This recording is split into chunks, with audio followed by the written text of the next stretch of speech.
नमस्कार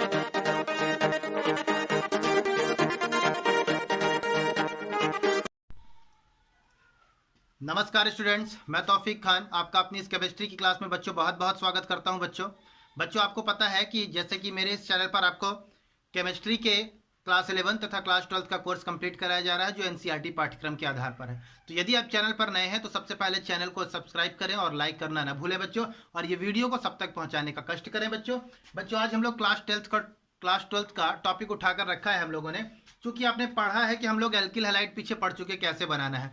आज उसी एल्किल हैलाइड में एक विशेष है, यानी एल्किल RX तो बहुत सारे हो सकते थे, कुछ भी एल्किल ले सकते थे, हैलोजन कुछ भी ले सकते थे, लेकिन आज कुछ विशेष है और वो विशेष है हमारा RX की जगह पर C2H5Br एथिल ब्रोमाइड स्पेशल है। इसी को बनाने की विधियां हम देखेंगे बच्चों।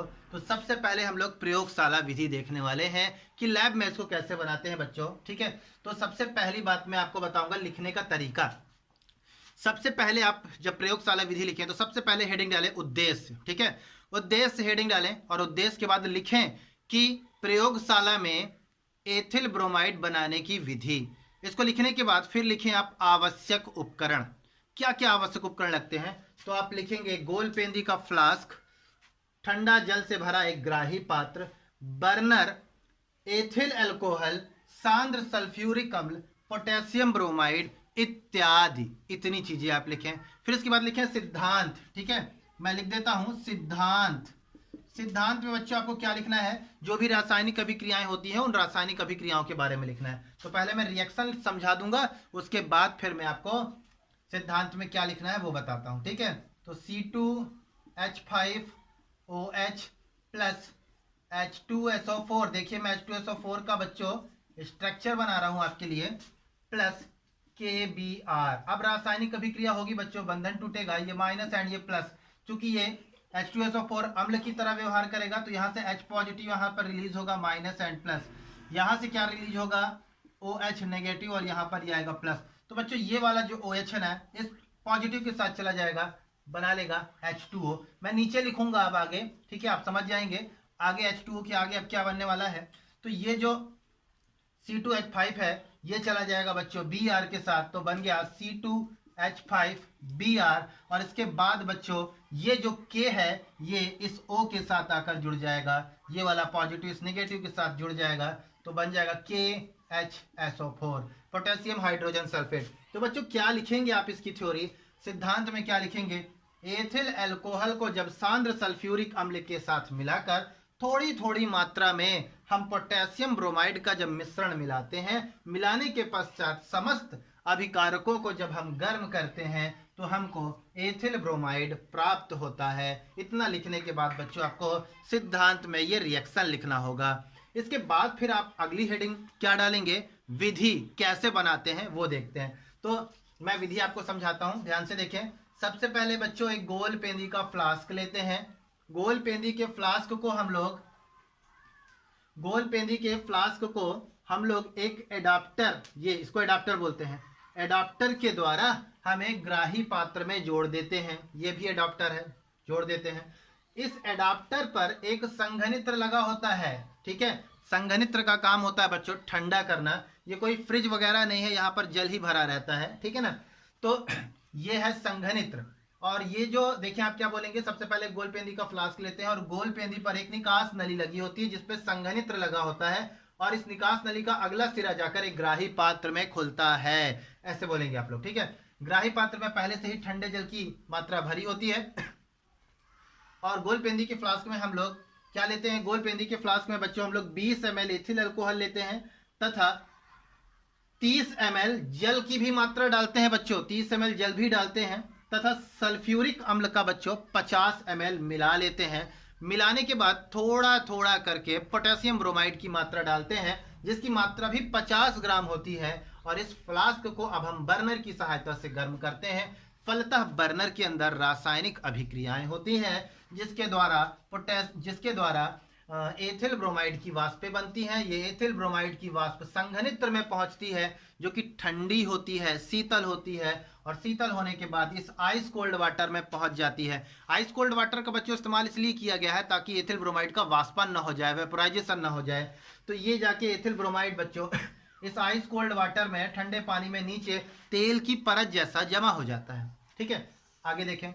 अब क्या है बच्चों, ये जो हमारा एथिल ब्रोमाइड प्राप्त हुआ है ना, ये एथिल ब्रोमाइड जो है वो अशुद्ध प्रकृति का होता है। इसको शुद्ध करने के लिए हम क्या करते हैं, इस ग्राही पात्र से पृथककारी कीप की सहायता से हम एथिल ब्रोमाइड को अलग कर लेते हैं, बाकी जल अलग कर देते हैं।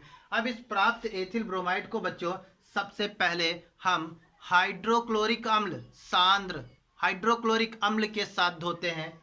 इसके बाद बच्चों हम जल में 5% सोडियम बाइकार्बोनेट वाले विलयन से धोते हैं। यानी जल ले लीजिए, उसमें 5% सोडियम कार्बोनेट मिला दीजिए। जल ले लीजिए, 5% सोडियम कार्बोनेट मिला दीजिए। उसको मिलाने के बाद आप फिर HCl से जो आपने निकाला है एथिल ब्रोमाइड, उसमें डाल के धोएंगे। उसके बाद वापस उसको आप फिर जल में धोएंगे। इतना करने के बाद फिर आप इसका निर्जलीकरण करते हैं। तो निर्जलीकरण करने के लिए बच्चों हम क्या करेंगे इसको, यानी कि अब ये जो निकला है एथिल ब्रोमाइड, इसका निर्जलीकरण यानी शुद्ध करने के बाद जो आप एथिल ब्रोमाइड प्राप्त कर रहे हैं, इसका निर्जलीकरण करने के लिए हम इसे कैल्शियम क्लोराइड पर सुखाकर शुद्ध अवस्था में एथिल ब्रोमाइड प्राप्त कर लेते हैं।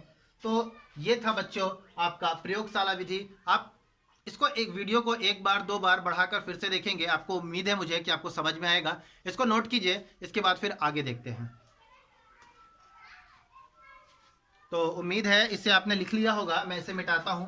अब इसी क्रम पर बच्चों प्रयोगशाला विधि तो देख ली आपने कि एथिल ब्रोमाइड कैसे बनता है। अब हम लोग देखते हैं औद्योगिक विधि, इंडस्ट्रियों में कैसे बनता है वो देखते हैं। ठीक है, औद्योगिक विधि यानी कि इंडस्ट्रियों में हम एथिल ब्रोमाइड कैसे बनाते हैं, उसी के बारे में देखना है बच्चों। तो देखिए क्या करते हैं, हम लोग एथिलीन लेते हैं। Ethylene CH2 double bond CH2। ये एथिलीन का जो बच्चों रिएक्शन है हम लोग हाइड्रोजन ब्रोमाइड के साथ कराते हैं। तो देखें इस पर माइनस आएगा और इस पर प्लस आएगा। फिर इसको ये वाला बंधन आप तोड़ सकते हैं और एरो कहीं के भी तरफ भी कर सकते हैं, क्योंकि इसकी ऋण विद्युता और इसकी ऋण विद्युता समान है। तो मैं क्या करता हूं बच्चों, मैं ऐसे बंधन तोड़ता हूं, इस पर माइनस दे देता हूं, इस पर प्लस, इस प्लस पर आ जाएगा माइनस और इस माइनस पर आ जाएगा ये प्लस। तो ये बन जाएगा CH3, ये बना सिंगल बॉन्ड, और ये है CH2 और इसमें आकर Br जुड़ गया, CH2Br। देखिए एथिल ब्रोमाइड। तो आप क्या लिखेंगे औद्योगिक विधि पर, जब एथिलीन पर हाइड्रोजन ब्रोमाइड के साथ अभिक्रिया कराई जाती है तो एथिल ब्रोमाइड प्राप्त होता है। ठीक है, इस तरह आप इसको लिखेंगे। इसी तरह बच्चों कुछ सामान्य विधियां हैं, साधारण विधियां। साधारण विधि अगर आपसे पूछा जाए इनके अलावा भी कुछ सिंपल विधि बताइए, तो क्या करेंगे बच्चों, C2H5OH का रिएक्शन यदि आप बच्चों HBr के साथ करा दीजिए, और ये रिएक्शन आपको करना है कंसंट्रेटेड H2SO4 के उपस्थिति में, तो बंधन टूटेगा बच्चों, ये माइनस एंड ये प्लस, ये बंधन टूटेगा, ये माइनस एंड प्लस, ये वाला प्लस इस माइनस के साथ चला जाएगा। देखिए बच्चों C2H5Br और ये वाला OH के साथ चला जाएगा, हो गया H2O। बहुत ही आसान रिएक्शन है बच्चों। C2H5OH किससे रिएक्शन करता है, हाइड्रोजन ब्रोमाइड के साथ सांद्र सल्फ्यूरिक अम्ल की उपस्थिति में, तो एथिल ब्रोमाइड बनाता है। ठीक है, चलिए इसी तरह और कुछ रिएक्शन देखते हैं। और क्या रिएक्शन हो सकता है हम लोगों का वो देखते हैं। तो जैसे कि दूसरा देखिए इसी क्रम में साधारण विधि, C2H5OH, इसका रिएक्शन आप कर दीजिए NaBr के साथ, ये भी किसकी उपस्थिति में है, H2SO4 की उपस्थिति में। तो क्या होगा बच्चों, इसका एक H+ आयन रिलीज होगा और वो एक H+ यहाँ चलाएगा, तो बन गया बच्चों H2O, और इसका एक Na यहाँ पर आ गया। ठीक है, तो बन गया Na, एक H बाकी है, NaHSO4।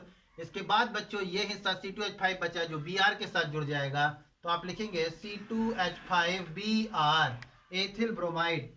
तो देखें इस प्रकार आप रिएक्शन देख रहे हैं, तो एक एक पॉइंट पर आप रिएक्शन बनाकर लिखेंगे। उम्मीद है आपको समझ में आया होगा, जो नहीं आएगा उसे आप कमेंट बॉक्स पर जरूर लिख के भेजें। धन्यवाद।